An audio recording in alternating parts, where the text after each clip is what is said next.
Who was the man behind Song Hye-kyo's most painful romance? What if the flicker of a single on-screen kiss could ignite not just a nation's televisions, but a whirlwind romance that mirrored the high-stakes gamble of the story itself, leaving hearts racing long after the credits rolled? In the crisp winter of early 2003, as South Korea still shook off the shadows of economic turmoil from the late 90s Asian financial crisis, a new kind of escape emerged from the screens of SBS. A drama that wove the thrill of poker tables with the raw ache of forbidden love, capturing the collective imagination in a way that felt both dangerously exhilarating and profoundly intimate. All In, which burst onto airwaves on January 15th, premiered amid a burgeoning cultural renaissance, where television wasn't just entertainment, but a mirror to the resilient spirit of a people hungry for tales of redemption and passion. Directed with a bold cinematic flair by Chul-yong and Kang Shin-hyo, the series drew from the real-life exploits of professional gambler Jimmy Cha, transforming his gritty biography into a sprawling epic of betrayal, exile, and triumphant returns. At its core was Kim In-ha, a street-smart orphan turned mafia enforcer and poker prodigy, portrayed with a brooding intensity that made viewers lean closer to their sets, feeling the weight of every bluff and every fold as if it were their own secret buried deep in the soul. The production's audacious scope, filming stretched from the windswept cliffs of Jeju Island to the neon-drenched casinos of Las Vegas, infused the show with a glossy, international allure, a rarity for Korean dramas at the time, and it whispered promises of a world just beyond reach, stirring a quiet envy in audiences who dreamed of staking it all on one bold move. There's something almost poetic about how this narrative, born from a novel by No Sung-il and scripted by Choi Won-kyu, arrived precisely when South Korea needed it most, offering not mere diversion, but a cathartic release, where the clink of chips echoed the subtle defiance of a society rebuilding itself, brick by glamorous brick. As the episodes unfolded over those tense Wednesday and Thursday nights, the undeniable spark between leads Lee Byung-hun and Song Hye-kyo elevated All In from a compelling thriller to an emotional juggernaut, their chemistry crackling like static electricity in a storm-swept room. Lee, at 33, embodied In-ha with a magnetic gravitas honed from earlier roles in films like Joint Security Area, his sharp jawline and piercing gaze conveying a man's quiet fury and unspoken vulnerabilities in a way that felt achingly authentic, as if he were channeling the ghosts of every underdog who'd ever stared down impossible odds. Song, just 22 and fresh off her breakout Melancholy in Autumn in My Heart, slipped into the role of Min Soo-yeon, a resilient woman torn between faith, loss, and an all-consuming love, with a fragility that masked an inner steel, her wide eyes brimming with unspoken sorrows that tugged at the heartstrings, leaving viewers with that lingering pang of empathy for someone so young, yet so profoundly tested by fate. Their pairing wasn't accidental. Casting directors had vied for established stars like Lee Young-ae before settling on Song, whose approval from Jimmy Cha himself sealed the deal. And from the first shared glance in the dimly lit theater projection room, it was clear this wasn't scripted serendipity, but something visceral, a connection that made the air hum with possibility. I can't help but feel a rush of admiration for how they navigated those early scenes where In-ha's rough edges clashed against Soo-yeon's gentle resolve, turning potential melodrama into moments of raw, unspoken tenderness that mirrored the tentative dances of real affection, evoking that butterflies-in-the-stomach thrill we all chase in our own lives. The pinnacle of their on-screen magic arrived during the Las Vegas sequences, filmed over grueling days in late 2002, amid the relentless hum of slot machines and the golden haze of desert sunsets, where a single kiss unfolded like a confession long held captive. In that scene, as In-ha and Soo-young reunited after years of separation, his hands trembling slightly as they cupped her face, her breath catching in a mix of relief and reignited longing, the camera lingered just long enough to capture the subtle shift from hesitation to surrender. A moment so charged it blurred the boundary between performance and pulse-quickening truth.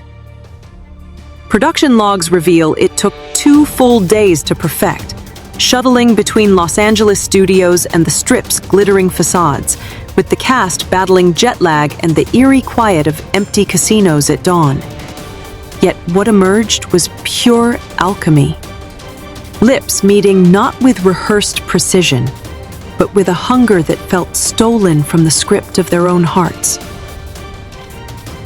It's impossible not to revisit that footage without a swell of nostalgia-tinged wistfulness, pondering how such vulnerability on display could make strangers root so fiercely for fictional souls, as if their union promised that even in the chaos of high-rolling risks, love could be the ultimate winning hand. The series ratings soared in tandem, climbing from a solid 21.7% debut to averages hovering around 39.6%, peaking at an electrifying 47.7% for the finale, a testament to how this duo didn't just act, they inhabited, making every glance and gesture a silent vow that resonated across living rooms from Seoul to the farthest reaches of a still-emerging Hallyu wave. Off the set, as the cameras dimmed and the Jeju winds whispered through Supjikoji's coastal sets, whispers of a parallel romance began to swirl, turning what was once professional synergy into a tabloid fever dream that captivated the nation with its intoxicating blend of envy and delight. Lee, with his seasoned poise and a protective aura that seemed second nature, found himself drawn to Song's effervescent spirit, her laughter cutting through the exhaustion of 14-hour shoots like a beacon in fog-shrouded mornings.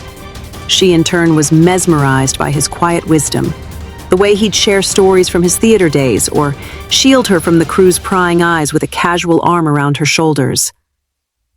They tried valiantly to cocoon their budding feelings.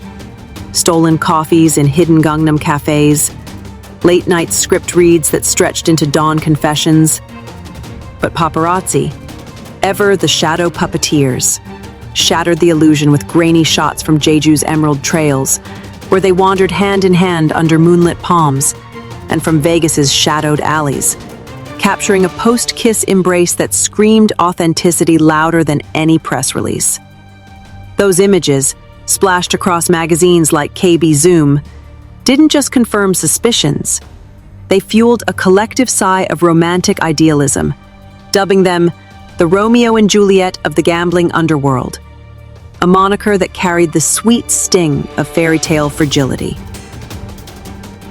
Reflecting on it now, there's a bittersweet tenderness in imagining their efforts at privacy, a reminder of how love, when genuine, defies containment, blooming defiantly amid the flashbulbs like a wildflower pushing through concrete cracks. By the time All In wrapped on April 3rd, the floodgates had opened, and with ratings that dominated charts for 7 straight weeks, eclipsing even the era's other heavyweights, the agencies could no longer deny the inevitable, issuing a joint confirmation that painted their union as destiny's sly wager. For Song, this marked her inaugural plunge into the spotlight's romantic glare, a high-profile liaison that drew waves of adoration from fans who saw in her wide-eyed wonder a reflection of their own youthful yearnings. Even as murmurs rippled about the 11-year chasm between them, whispers of too young, laced with the unspoken fear that such imbalances might tip the scales toward heartbreak. Yet, in those early months, doubt seemed a distant specter. They glided through public vistas with an effortless grace, from red carpet strolls at industry galas to quiet dinners where his hand would brush hers under the table. Each appearance a subtle affirmation that love could thrive under scrutiny. Lee's mother, ever the family anchor, watched with hopeful eyes, gently nudging him toward proposals with tales of hearth and home, envisioning Song as the daughter-in-law whose warmth would mend the fractures of their bustling household. A vision that tugs at the heart with its earnest domestic poetry, evoking the universal ache for connections that endure beyond the glamour. Amid it all, Song juggled the whirlwind with remarkable poise, her days bleeding into nights on the set of Full House, where she sparred comically with Rain in a rom-com confection that would soon sweep Asia. Yet even in those lighter moments, one senses the undercurrent of her deepening devotion, a quiet resolve that made her glow with the fierce beauty of someone betting her heart on a hand she believed unbeatable. Their joint appearances culminated in a night of glittering triumph at the 2003 SBS Drama Awards, where the auditorium thrummed with applause as Lee claimed the coveted Daesung, his acceptance speech a masterclass in humble charisma, crediting the cast and crew, while stealing glances at Song in the audience, her smile a private sunburst amid the sea of lights. Dressed in sleek black tuxedo and shimmering emerald gown, they embodied the evening's pinnacle, her arm looped through his as they navigated the after-parties, a picture of poised unity that left photographers scrambling and fans sighing over glossy spreads the next day. That win wasn't just hardware. It was validation for a performance that had redefined Lee's trajectory, propelling him toward Hollywood horizons, while cementing Song's status as a versatile force. Her own Best Actress nod, a cherry on a sundae of acclaim that tasted sweetly earned. There's an infectious joy in recalling those flashes, a fleeting glimpse of unscarred happiness that warms like aged whiskey, underscoring how triumphs shared in love's early bloom carry an extra layer of magic, as if the universe itself conspired to frame their story in gold. But as spring thawed into the relentless heat of 2004, the inexorable pull of diverging paths began to fray the seams of their fairy tale, a slow unraveling that mirrored the drama's own themes of sacrifice and irreconcilable bet. Lee, eyes fixed on silver screen dreams, jetted off to audition tapes and language coaches, his days a blur of script readings for eventual blockbusters like G.I. Joe, while Song anchored herself in the domestic whirl of Full House promotions, her schedule a tapestry of interviews and fan meets that left scant room for stolen weekends. Whispers of discord crept in, tales of clashing temperaments, where his introspective reserve bumped against her vibrant spontaneity, or lifestyle rifts widened by his taste for quiet hikes versus her love of bustling city pulses.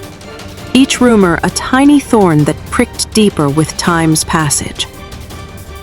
The real fracture, though, surfaced in April, when Lee's father passed, a loss that shrouded the family in grief's heavy veil. Song's decision to absent herself from the funeral, born of a tender wish to spare him added sorrow amid the mourner's gaze, instead twisted into fodder for speculation, amplifying the growing chasm with echoes of abandonment. It's a moment that evokes a profound sorrow, the kind that settles like autumn fog, reminding us how even the most protective intentions can misfire in love's fragile architecture, turning gestures of care into unintended wounds. By May, the official curtain fell, their agencies citing the familiar culprits, swirling schedules and personality variances, in a statement as polished as it was poignant. Yet insiders painted a rawer portrait of tears shed in dimly lit agency offices, of final conversations laced with regret's bitter aftertaste. For Song, the aftermath was a tempest of isolation. Friends recounting nights where she'd curl into silence, battling insomnia's relentless grip and the soft shadows of mild depression that stole her sleep and dimmed her once bright spark. A vulnerability that humanizes her icon status with heartbreaking relatability. Lee's path veered toward global stages, but one imagines the quiet echoes of what-ifs lingering in his hotel rooms abroad, a subtle melancholy underscoring his ascents.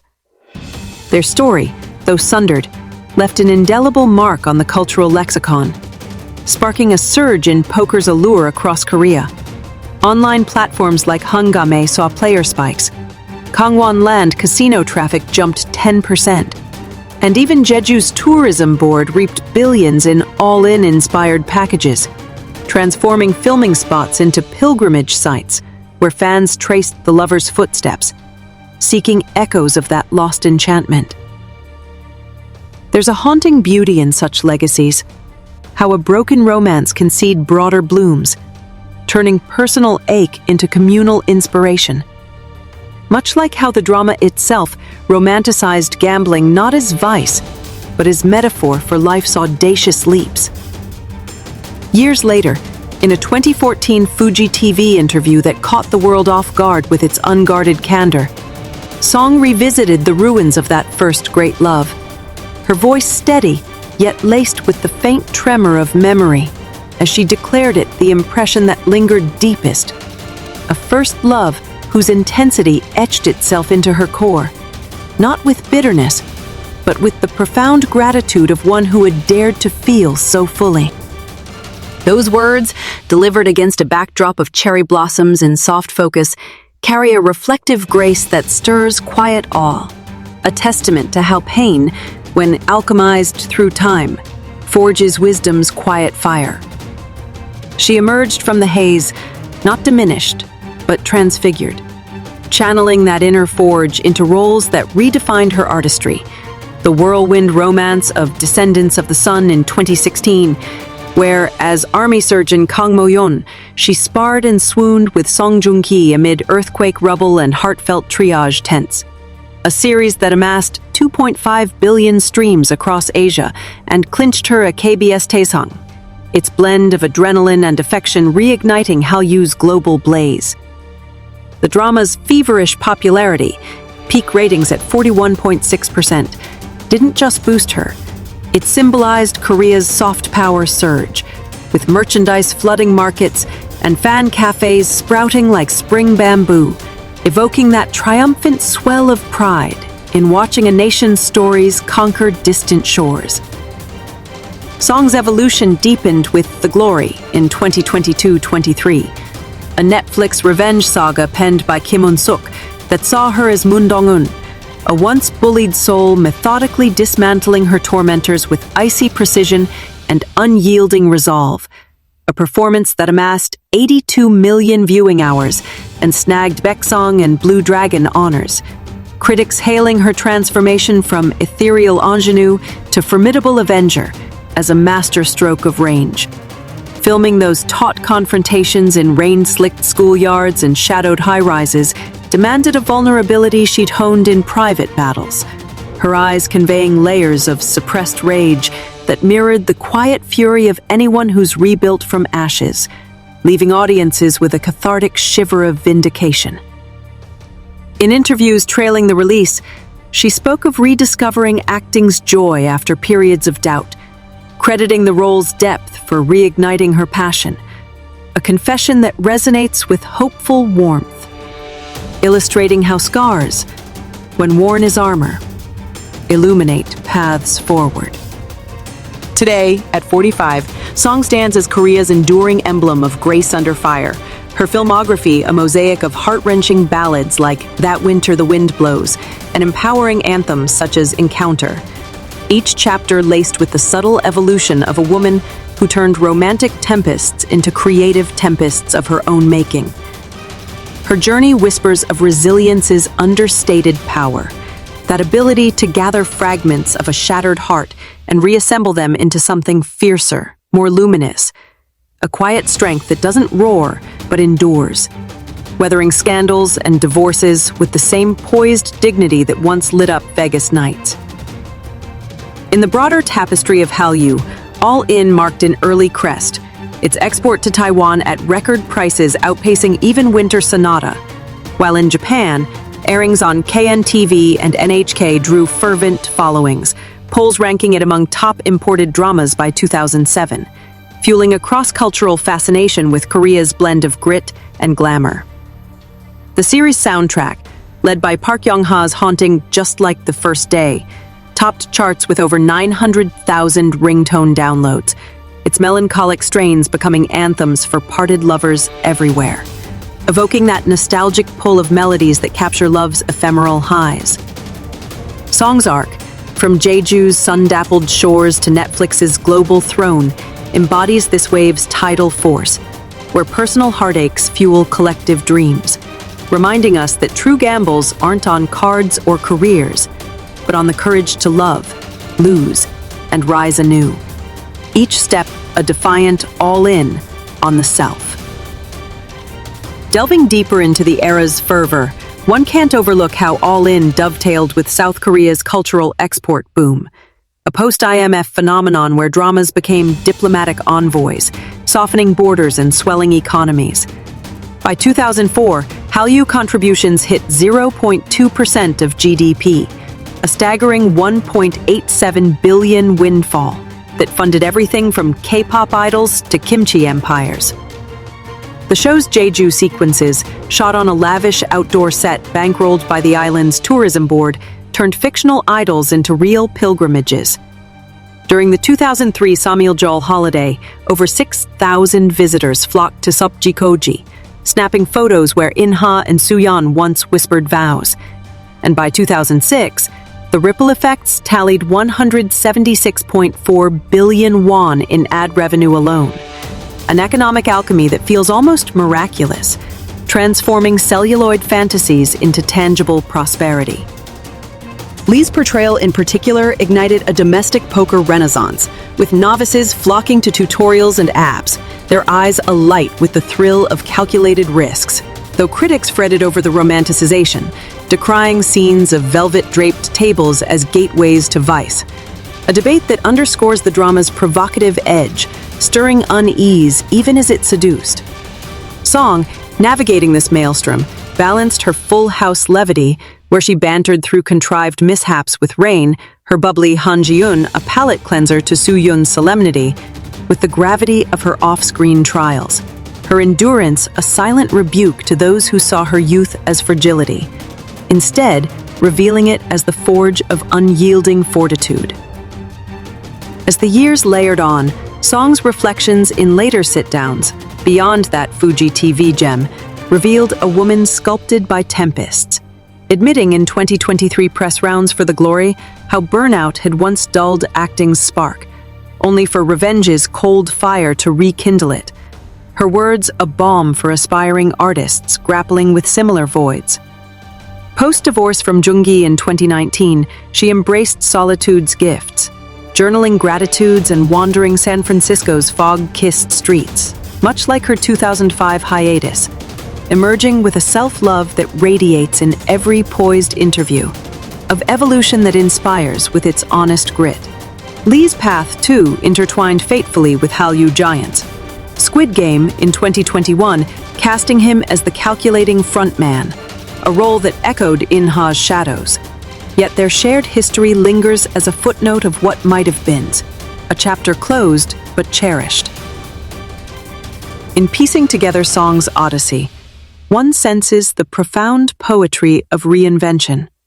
From the girl who kissed under Vegas lights, heartbroken yet unbroken, to the icon whose descendant surgeon mended wounds both literal and metaphorical.